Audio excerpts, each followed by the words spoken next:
Sup mga Mars, nabalitaan ko nga na may sale ng perfume dito sa may Changi Point. Kaya naman dali-dali ako pumunta dito pagkalabas ng trabaho. Nandun pala sa baba yung pinaka-sale nila. Kala ko mahihirapan akong hanapin. Napakalayo nga nitong Changi Point Mall sa akin. Halos 1 oras nga ang binahe ko papunta dito. So mga Mars, nandito na tayo. Nakita ko nga tong mega sale ng perfume sa may TikTok. Kaya naman gusto kong makitingin na rin kung mura ba talaga. Titingin lang tayo pero hindi tayo bibili. Ito, first stop.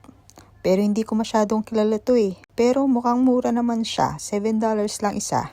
Ay ito, Adidas Ice Type. Bale, EDT siya. Tapos 100 ml ang isang bote. How much nga to? Bale, $12 each na lang siya. So ito naman Reebok. So meron siyang pang lalaki. Meron din siyang pang babae. Bale, same lang ng price Adidas. $12 each. Ito, another Reebok perfume naman siya. Bale, EDP naman to. Medyo higher siya doon sa isa. So, $20 naman ang 100 ml nito.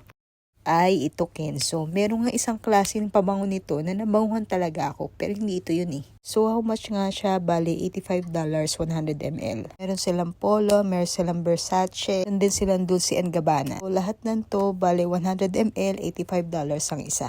Meron din pala silang nakasale na Gucci, YSL. Meron akong YSL na bili. Hindi ko pa nga nabubuksan. Baka maubos ka agad. Ito, meron din silang Chloe.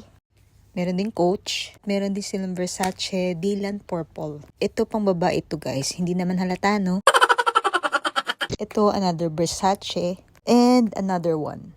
Dito naman tayo sa may DKNY. Ito naman yung pabango ko. Bale, bumili na ako nito dati, 100 ml din. Kasi nabanguhan talaga ako. Meron din pala silang Burberry at Lacoste. Hanggang March 16 na lang pala yung pinaka-mega sale nila. So, if you're interested in perfume, check it out. Sana nagustuhan nyo ang ating short vlog for today.